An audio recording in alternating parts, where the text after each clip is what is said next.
Are we doing this? What are we doing? Yeah, I'm ready. Welcome to the show. All right. Where it takes the flow. Lee and Rich on the mic. Ready to explode.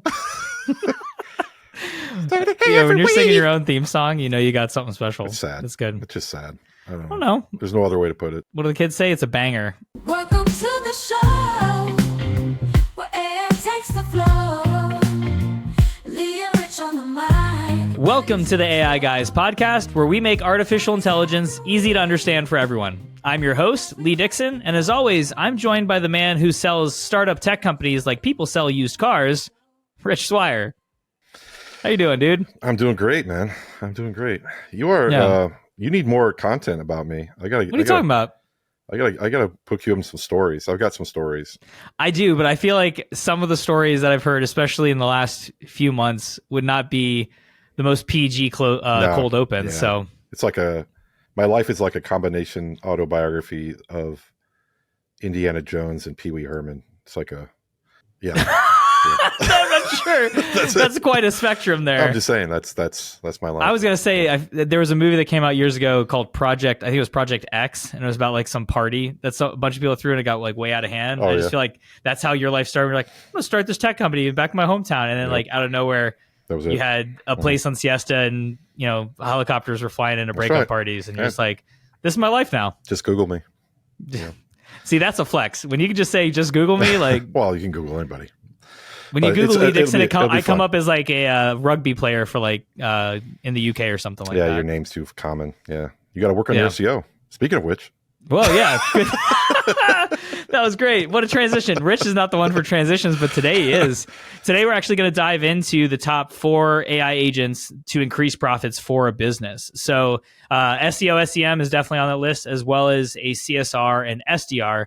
So for some of those that listen to the podcast, sometimes we throw out acronyms. We always want to break it down so people understand. Let's kind of start with the 2 easy ones and then focus on the 2 maybe more marketing and just online focus. So let's start with SDRs, sales development representative, also known as like a BDR. Basically, someone to assist a sales representative, lead qualification, help book more appointments and things like that. So I'm not sure there's much to say on this one, Rich. I feel like it's a little self-explanatory, but that tends to be one of the easiest entry points for a business wanting to use AI and needing to see a clear path to like the ROI.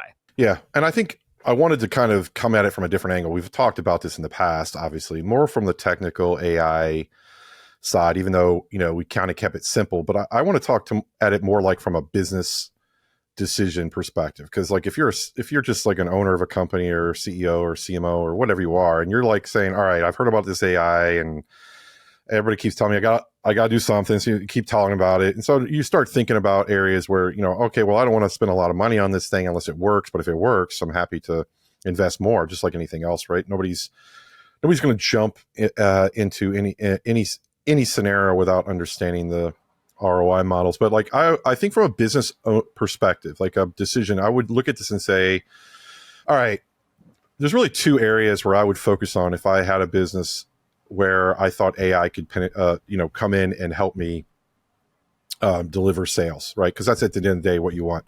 Yep. One is you've got a bucket of old leads. Everybody's got old leads, right? I've been involved in many different companies as customers at my own companies where you have a sales team. New leads are great. What they call it, it's what they want. The Glengarry leads or whatever you want to call it, where they come in fresh, they work it for 30 days, and then it's just like nothing.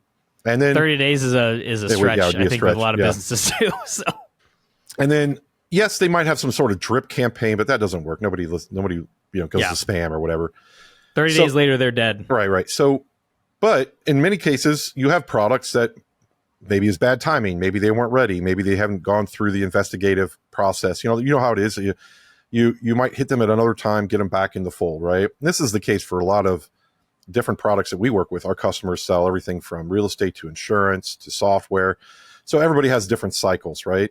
You might not be ready to buy a house now, or might not be ready to buy a CRM system now, or whatever it might be.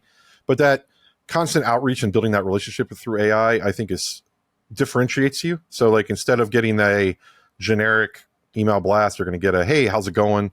Seeing how you're doing on your discovery as far as, are you still in the market to do this and so forth. And so how do you calculate the ROI on that is essentially, listen, if it costs, a person's not going to do that, right? So if you were to hire a person to say, all right, I want you to, here's a list of 5,000 people, and I want you to send them text messages, send them emails, communicate to them, call them, that person's probably going to quit their job in 45 days or less, right? Because that's just a horrible job, right? No, that's why nobody does it. I mean, even if you said to them, hey, anything that you get is a hot lead and you set an appointment for our reps, well, I'll bonus you. Well, that just means you're going to spend more money, right? So you're already at 40, 50, 60,000 a year for that person. There's no you can't go half, it's like, you can't just I'll buy a tenth of a person, right? You got to buy, you really got to go heavy, or you're outsourcing it to Mexico or Philippines, which we've all been down that road. And yeah, it could work, but the reality is that all converts back to the mean, which is you end up paying a lot of money. Maybe you're only $2,000 a month or $3,000 a month, but the call volume, and they always, they're not necessarily making all the calls, or of course, if they do get somebody on the phone. There's always going to be caveats with having a human employee, and an AI does solve a lot of that, especially in a sales role where it is just kind of going through, pardon the language, the shit work, right? Like you're going to do all of this stuff all the time, and salespeople want to be closing deals, getting bonused, all that nonsense. So you have to, approach it from the standpoint of who am I going to hire in their right mind that is okay with going into the trenches every day, and AI is like raising its hand, happy to do that. Right. And also you have to train that person, and if that person leaves or they churn out, I mean, so in AI, you have the person ready to rock. Now, how do you calculate the cost of that? Well, so like just say, I would use simple math. I always kind of divert back to KPIs. Not everybody has their KPIs at the top of their mind, but let's just say you're selling a product that's, $500, whatever net profit, maybe it's a car or whatever. Or if it's a house, it's $3,000 or whatever it might be. And then I would just take the number of leads you have, and whatever your typical conversion percentage is, chop that in half, chop it in, lower it by 75, 80%, like give yourself a really, long tail outlook on this thing. And so if it's 10,000 leads and you're saying, okay, I think AI, if it gets through 10,000, it's not going to get 1%, right? So it might get 0.5%. So it gets 50 of these, leads out of here. But if I got 50 appointments and I could close half those, I got 25 new customers. You times that by 300, 500, whatever your net profit is on those clients. That's like the rough napkin math that I would do. And it just so happens that AI does kind of fit into that pricing model really well, meaning that, you can get an SDR for a few $100 a month, and have it work, and work those leads consistently and get those old leads rocking. So I think a lot of times people were kind of going, oh, I don't want to spend a lot of money on AI. And there's obviously AI is like an automobile. You can get a Ferrari, or you could get a bicycle. And it really does depend on what you're trying to do with it. And obviously you want to stay away from the bicycle, probably want to stay away from the Ferrari, find yourself a nice, Kia Forte or something. But if you're just riding around town, Rich, I mean, at least get to the start. bike. Yeah, at least to start. Yeah. But I mean, I think the way you approach this from a pragmatic view is that, and you can be experimental with this stuff, but the reality is you do need a autonomous AI agent to do the work. If you're still requiring some human to do a lot of the work and then using AI as maybe an add-on or a tool, it's not going to get done. This is the problem. This is the problem we see with a lot of our customers. They go, oh, we're using this tool, but Sam over here has to do the rest of it. It's like, well, then you're failing the model, because if you need a human, it's not going to do it at scale, and it's not going to work for you. You're not going to get through 10,000 leads if you're slowed down. So I think too, if your point A to point B is so wide that a human needs to jump in and interject into that, then you need to retool like what you're actually doing. And maybe it's 3 different AI agents to do 3 different things along that path. So the human doesn't need to be as involved. Yeah. And let me just make one more point, which is another reason why I would embrace AI is you might sit back and go, okay, Rich, that sounds all great. But the reality is these are dead leads. They're crap leads. How's AI going to really,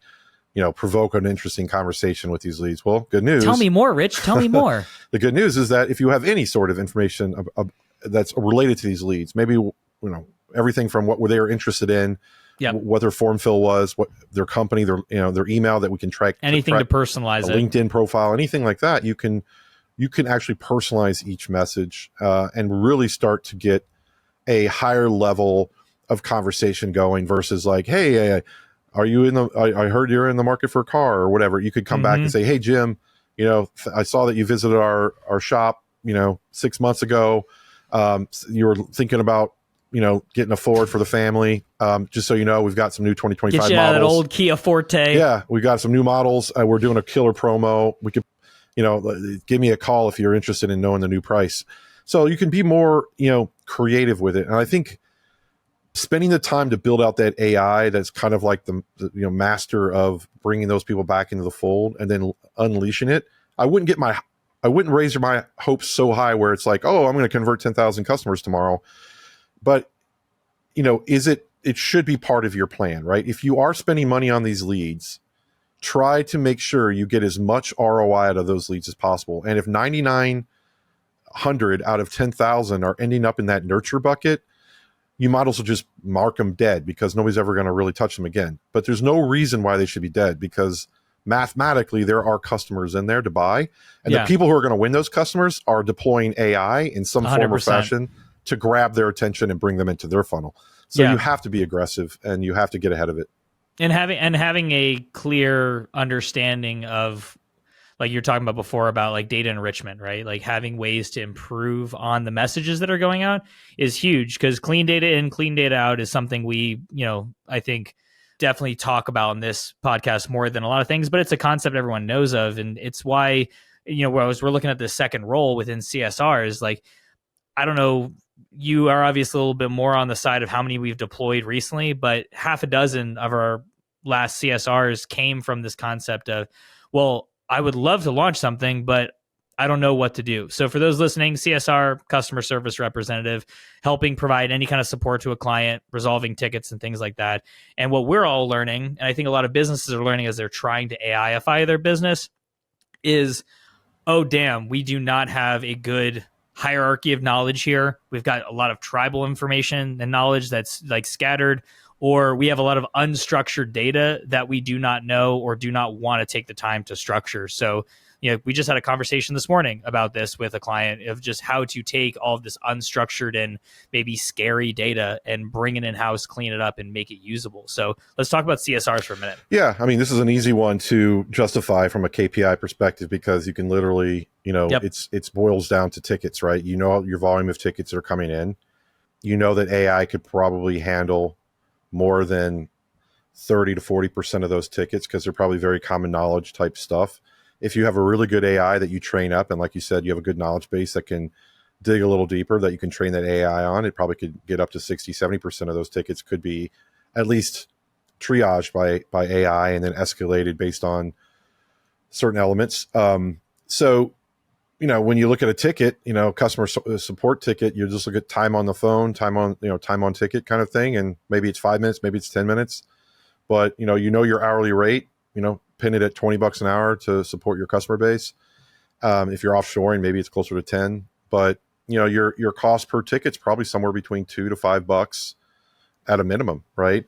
And that's why a lot of these AI companies are coming out doing the price per action instead of, some other ways you could business model AI. Yeah. They're saying, hey, if you're already paying $5 a ticket and I can solve a ticket with AI, pay me $2 or $1. Mm-hmm. And on the surface, it looks good. But then reality is like, well, I'm not sure that's a completely fair shake because they are kind of, sandbagging a little bit because there probably was already 10 or 20% of those tickets that they're getting paid on that probably could have been solved just with a simple query. Self-resolution. Yeah. So I think the thing that you have to kind of look at though, at the end of the day is, all right, if I can get 40, 50% of my tickets solved by AI, or at a minimum, provide a lot more guidance to my customer and then escalate if I need to. And and it's just a matter of ticket volume. So if you're doing 1,000 tickets a month or 500 or 300 or whatever it might be, it's real easy math to justify the cost of deploying an AI. Some of the other benefits, which you kind of pointed in on, is I would say most customers that we've talked to do not have a very solid ground up knowledge base that's up to date and functional. So right then and there, even if you said, I'm not going to use AI, I'm just going to point people to my knowledge base. You're also putting yourself at a risk because that's why nobody uses it, because maybe it's out of date, maybe it's not functional, maybe it doesn't have the information you need, and people get frustrated. And if your team internally is not using it, that's a huge red flag, knowing that like, yeah, they don't trust it. So they're just going based on what they know. I mean, we've all used these kind of knowledge-based type interfaces, right? And it's frustrating, even as a consumer, going to a site and going in there and typing in a word and saying like, I need to do this. And then it comes up with 50 articles. I'm going to read all 50 articles. AI magically gives it to you in less than 200 words. And then it guides you from there. It's, so it's just a completely different elevated experience.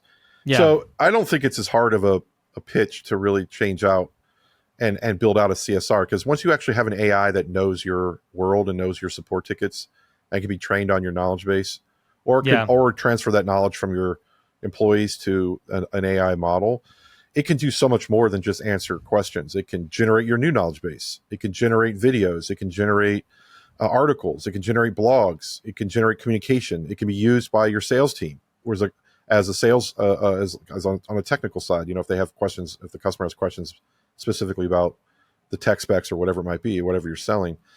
And honestly, it could also be used eventually, for creating some really amazing and finding some brainstorming, some marketing ideas. It bleeds into, all these things bleed into each other, because when you train up your model and build it, it doesn't just live isolated as a support agent. It can be part of your blogging strategy. It could be part of your marketing. It could be part of your sales. So something you definitely have to pay attention to is the investment. The ROI on that investment is going to be huge, but at a minimum, you're going to be able to provide your customers such a better experience, which also relates to churn and retention, which is another way to measure ROI as well. Absolutely. If you know that you could reduce your churn by a couple percent, depending on what your, customer values are, like, some software companies we've talked to have really high churn because of the industries that they're in. It's like, could you cut that in half by just having more people actively listening to your client base and giving like maybe more boots on the ground so your account managers can step in and then, augment on top? It's huge.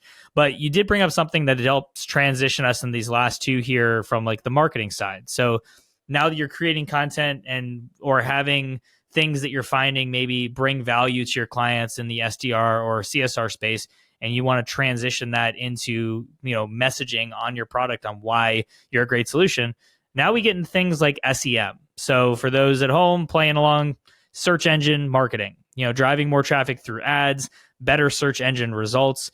Rich, this falls, I think, a little bit more into the bucket that you have a lot of experience in just from your other businesses that you've launched up and stuff too. So give everyone like a quick crash course, 30 seconds on like, search engine marketing, and then why AI, I think, is a better fit than just, throwing a bunch of stuff out there and seeing what sticks. Yeah. I mean, it really, this can have a pretty significant impact, because, what we've seen happen over the last 20 years is that, the cost per click has incrementally gotten higher and higher. It used to be, pennies, and now it's dollars, right? For somebody to click on an ad. Yeah, it's crazy. So, and I would say that this only applies to people who are spending, a significant budget. If you're spending, a couple $100 a month on random stuff, you're probably not getting much out of that anyway. But this is more for like people who really have this is a core of their business. They're driving most of their traffic. It's a part of their P&L they carve out every single month. So it's what it does. $5,000, $10,000, $15,000 a month to drive leads. Now, what you're seeing when it all comes down to it, and this is kind of conversion marketing 101, is you can measure it by cost per click, but that's probably not the right way of doing it, right? You want to measure it really on return on ad spend, right? ROAS, as they say in the biz. Yeah, you like that? And that's really like looking at the entire funnel. So for example, I'll use a simple example. Let's say somebody goes, oh, it's $10 a click if you want to advertise on my site. And you go, oh my God, $10 a click. I can get Google clicks for $1. But then let's say if you got a click for $10, but you converted 50% of those clicks, versus on Google, you're converting 1% of those clicks. Well, then now it looks really good, right? So you have to look at the entire funnel, right? It comes down to, am I getting, and you can measure it at conversion. Like, so if you know that if I get an appointment with somebody, that my conversion rate from appointment to sale is pretty consistent, no matter what the lead, whatever the lead source might be, you can kind of cheat and say, all right, if I get an appointment, that's a win, and I count that as this much value. But most people, especially e-commerce and others, could, go all the way to the bottom of the funnel and say, all right, if I sold something for $100 and then I paid $10 to get that sale, that's how I'm going to calculate my ROAS. Where AI can help is on every single layer. it starts That's with, like we were talking about earlier, as Yeah. it's broken up and humans have to engage. Like here's now step by step, Yeah. plenty of areas that AI can just plug right in. yeah, it's shocking to me. Like every time we talk to a client that we're launching out an SEM agent, when I ask them what their keyword strategy and how they came about it, it's and where they're actually placing their money, right off the bat, they typically, I would say 20% do a really nice job of understanding how to acquire the best click, or they spend a lot of money figuring it out, right? That's usually what happens is they run it might be good now, but they it run wasn't ads before. for 8 months and they figure out which ones work. Yeah. But most people don't even have a strategy there, and AI can come in and help really itemize and understand your what's your best performing ad copy / and also what keyword strategy you might want to go after. Obviously, you want to still lean on tools that are out there, like even Google has a keyword planner, and you can understand traffic and potential cost and bidding if you want to get more technical. But the reality is that there are areas where you can improve dramatically on what keywords you're buying. That's going to help you generate a funnel. And then also you can use AI to expand on your keywords, which is what I've been doing lately, which is you take your core use cases of keywords. So let's say, for example, let's say you own a restaurant in Tampa Bay or whatever, and you want to buy the Tampa Bay restaurant keyword. Okay, great. No problem. Maybe it's a great performing keyword for you and you book reservations on that. But let's say it costs you $10 a reservation and you're okay with that ROAS because maybe it's a $100 meal and it is what it is. And I need to fill my restaurant on Thursdays. But let's say Tampa Bay restaurant on the water, or Tampa Bay restaurant with clams, or Tampa Bay restaurant with whatever. Tampa Bay restaurant with clams, Yeah. real high performer. Well, it might not be a high performer, but that's the point. That's what you want. Nobody nobody searches that except, Sure. well, not I want to say nobody. Except for Rich. Lot less people search that, like me. Yeah. So maybe it's not getting searched 1,000 times, it's getting searched 100 times. But usually it's more than a 10x.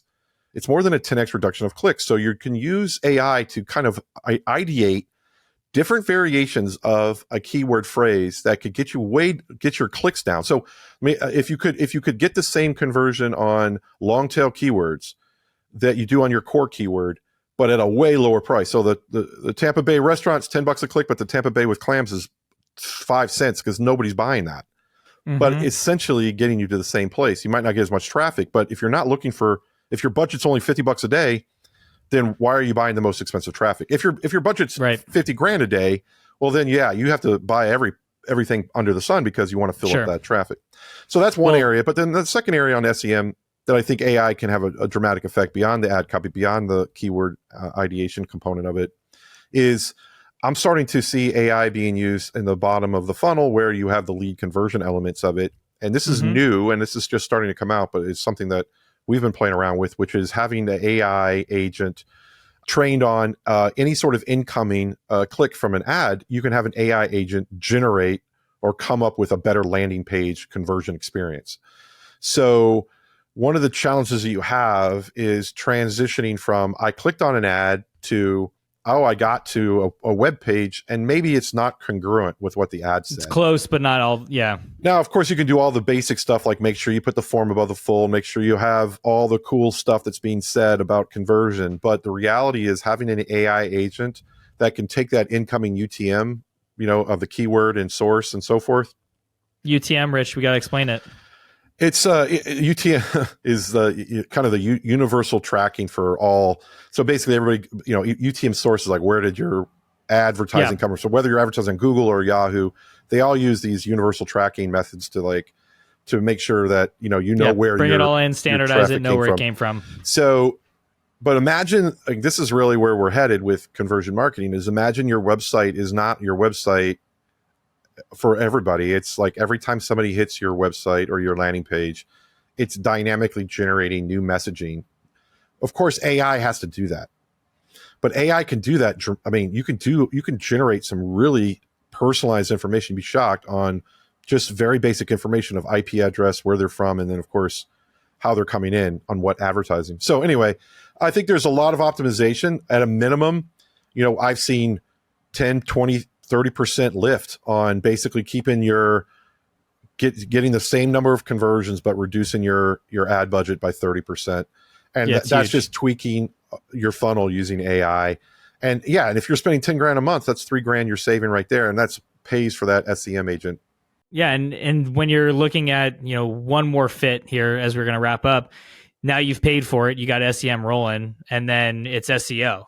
Being able to step in there, and now you're looking at this in the standpoint of, I want better organic traffic, because maybe you have a budget and it's already allocated and it's doing things and you're doing some strategy, but doesn't mean you can't put out content and raise that organically. So, we've done that a ton with blogs, just general content pushes that we use with Rhea, but also a lot of our clients, looking at this from, I just don't want my marketing team to be bogged down with just having to create brand new content all the time that is going to be consistent.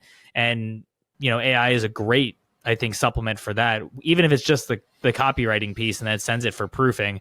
But, you can go soup to nuts on it and have it go from the ideation and creation all the way to just pushing it out there and then even marketing it afterwards. Yeah. I mean, we don't even have to go dig deep in this one. It's pretty common sense. Like, basically, it's not going to give you the big bang for your buck in the short term, but if you don't have AI participating in your SEO strategy, building out your content, growing your long tail keywords, as I mentioned earlier, but more from an organic perspective, where you're picking up the search engine and really dominating the content delivery around your product, your service, or whatever. You're gonna get destroyed on the SEO game. And we know everyone that's listening to says you're gonna blog and do that. You're not. Yeah, exactly. Like we've talked about before, you're just not gonna do it, and that's okay. Like, first step is admitting you have a problem. Yeah. So just do that and then get onto AI. But I you definitely want to get out there and do blogs. One of the things that kind of drives me nuts, though, is like, one of the things that we do with Rhea, with our SEO agent, is, you can turn it up, right? You can generate hundreds of blogs a month if you want. So I would also advise people not to fall for these like one hit wonder type SEO blogs or SEO agents that I've seen out there, because I've used them and I've played around with them. But they'll be like, oh, we'll generate 10 blogs a month for you for $500, and you're like, geez, like, it's actually it's highway robbery. So yeah, do not fall for that. So don't overspend for something that's honestly relatively commoditized at this point. So generating blogs is going to help you down the road, right? You're spending this much money on SEM, and that's because you want instant gratification. You need clicks today. You need customers today. And then as you build up your SEO, generating more and more blogs and driving more and more organic leads, you can start to either lower that SEM, which means lower cost savings, or maintain it, and of course just grow your business. But if I were to summarize this call as like, if I was a business person and I was looking at these 4 use cases, this is what I would do with AI in the next 3 to 6 months, right? Like, starting today, I would say, all right, I'm going to deploy an SDR agent, and it's going to work my old leads until I'm comfortable seeing how it does, and then I'm going to have it work my new leads. I'm going to deploy a CSR agent and get rid of that support team that I outsource into some foreign country, or maybe I even stop hiring support people and just focus on building the best CSR agent I can, and giving my support team more energy and time to focus on customers with serious problems, and also growing and retaining our customer base instead of dealing with these tier 1 support problems.